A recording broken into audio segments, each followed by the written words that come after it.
নবনির্বাচিত মাননীয় স্পিকার এবং ডেপুটি স্পিকার, আসসালামু আলাইকুম। আপনারা গণতন্ত্রকামী জনগণের রক্ত ঋণে প্রতিষ্ঠিত এই মহান জাতীয় সংসদের স্পিকার, ডেপুটি স্পিকার নির্বাচিত হয়েছেন।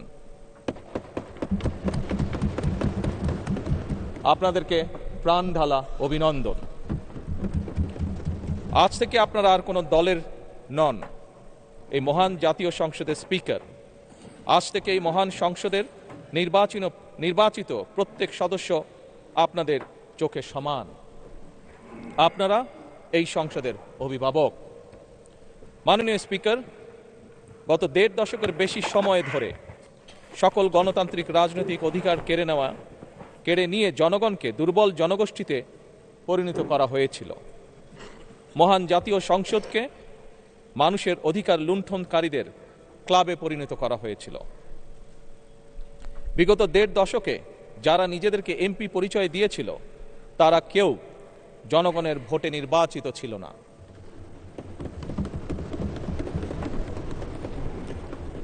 কিন্তু আজ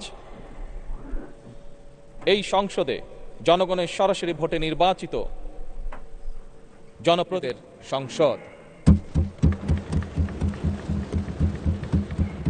আজকের এই সংসদ বাংলাদেশের জনগণের সংসদ। আপনারা আজ এই মহান সংসদের অভিভাবকের দায়িত্ব গ্রহণ করেছেন। দেশের স্বাধীনতাপ্রিয় গণতান্ত্রিকামী মানুষ এই সংসদের দিকে প্রত্যাশা নিয়ে তাকিয়ে রয়েছে। মাননীয় স্পিকার, দেশ এবং জনগণের স্বার্থে আমরা এই সংসদকে অর্থবহ করতে চাই।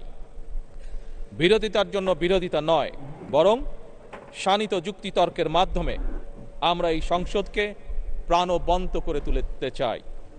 এই ক্ষেত্রে আপনাদের ভূমিকা সর্বাধিক। এই সংসদের সদস্য হিসাবে জাতীয় সংসদ পরিচালনায় আমরা আমাদের পক্ষ থেকে আপনাদেরকে সর্বোচ্চ সহযোগিতা করব ইনশাআল্লাহ। আপনাদের এই নতুন ভূমিকার জন্য সকল সংসদ সদস্যের পক্ষ থেকে আবারও আপনাদেরকে জানাই শুভেচ্ছা, অভিনন্দন এবং ধন্যবাদ। স্পিকার, মহান রব্বুল আলমিনের দরবারে আমরা কামনা করি এই মহান সংসদ সাফল্য কামনা করে আমার শুভেচ্ছা বক্তব্য শেষ করছি। আল্লাহ হাফেজ। বাংলাদেশ জিন্দাবাদ।